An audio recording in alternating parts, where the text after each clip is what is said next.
Fala pessoal, como é que vocês estão? Aqui é o Vinícius, vocês estão no canal do Geologando e hoje nós vamos falar sobre rochas sedimentares.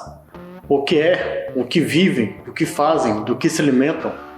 Mas antes da gente entrar no assunto desse vídeo, eu sugiro a você se inscrever no canal, ativar o sininho das notificações e deixar o seu like, né? E comentar, deixar algum comentário sobre alguma dúvida, algum tema de vídeo que você gostaria de ver, alguma crítica construtiva.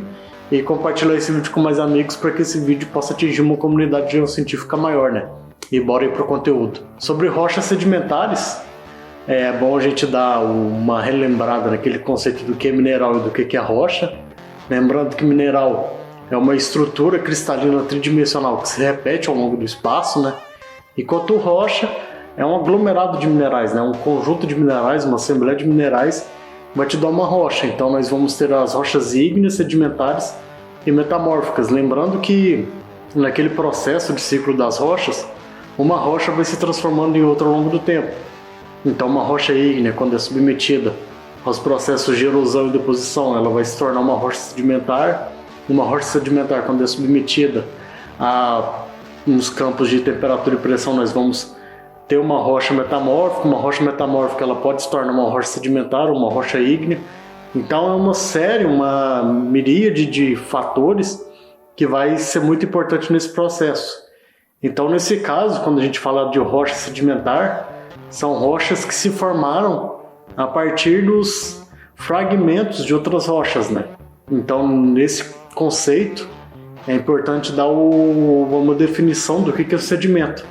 Sedimento nada mais é do que um tamanho de grão. Então quando a gente fala de silt, argila, areia fina, areia grossa, cascalho e outros, a gente está falando do tamanho que esse grão tem, né? Lembrando que silt e argila são grãos finos, e na medida que a gente vai para areia média, areia grossa, cascalho, nós temos um sedimento de uma granulometria maior. Então esses sedimentos eles são produtos de erosão, de intemperismo, né? Intemperismo e erosão de outras rochas, podendo ser uma rocha ígnea, sedimentar ou metamórfica. E na medida que essas rochas vão sendo erodidas, esses fragmentos, eles vão ser carregados até uma bacia sedimentar. Então nisso, numa bacia sedimentar, nós vamos ter os processos de subsidência, de agênese, então nós vamos ter as rochas sedimentares, né? Então, sobre rochas sedimentares, nós temos algumas raízes, né, alguns grupos, que vai ter uns processos de formação diferentes e uma química diferente nesses conjuntos, né? Então, nós vamos ter as rochas vulcanoclásticas, que são produtos de fragmentos de erupções vulcânicas, né? Então, quando a gente pensa nesses vulcões explosivos, com aquelas nuvens de cinza, com aquela nuvem piroclástica, nós podemos formar os tufos ou os ignibritos, né, que são fragmentos dessas erupções, né? Então essa erupção ela ocorre, tem aquela subida daquela pluma de cinza ou daquele fluxo piroclástico, e na medida que esse fluxo ele perde energia cinética, ele vai depositando e vai formando essas camadas de fragmentos de rochas vulcânicas, né? Outro caso seria as rochas sedimentares, né, ou as rochas clásticas terrígenas, que aí são rochas que se formam pelos processos de erosão de outras rochas, né? Então aqui nós vamos ter os siltitos, arenitos, conglomerados. E o importante desse conjunto de rochas é que nós podemos reconstruir a nossa superfície no tempo de deposição desses sedimentos, né? Então, conforme as estruturas que a gente está observando nessas rochas, nós podemos chegar à conclusão que aquilo ali, um passado antigo, foi um lago, ou foi um rio, ou foi uma geleira que estava transportando sedimentos, ou era um mar antigo.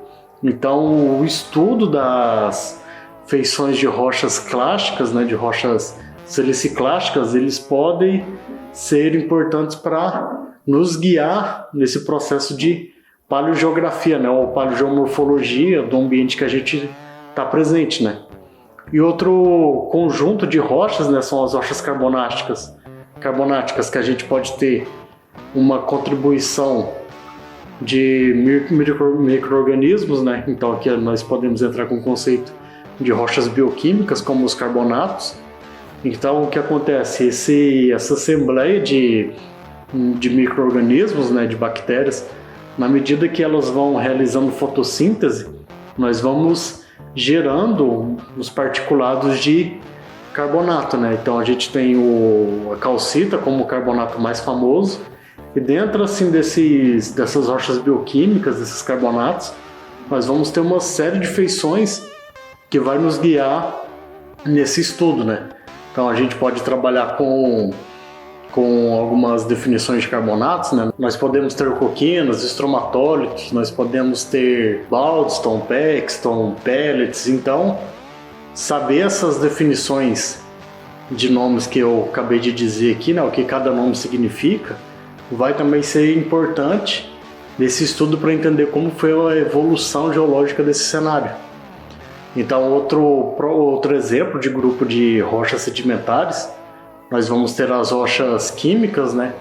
Que são rochas que se formam a partir da deposição de concentrações de determinados sais numa bacia vaporítica. Então aqui nós podemos ter os carbonatos ou sulfatos, como o sulfato de cálcio, que é a gipsita, ou a lita, ou a silvinita. Ou indo para extremos de evaporação, nós vamos para sais complexos de cálcio e magnésio, né? Então aqui nós podemos falar de taquedrita, por exemplo, né? Que é um sal que vai se formar naqueles estágios finais, assim, quando a água que está sendo evaporada, ela já tem uma concentração muito elevada desses sais, né? São águas bem rasas. Então essa sucessão de evaporitos vai ocorrer conforme a concentração de determinados sais nessas águas. Outro grupo de rochas que nós temos também são os depósitos carbonosos, né, onde que a concentração do carbono orgânico ele vai ser muito alto, né, muito importante, e também vai servir como fonte de energia que a gente vai poder utilizar, né?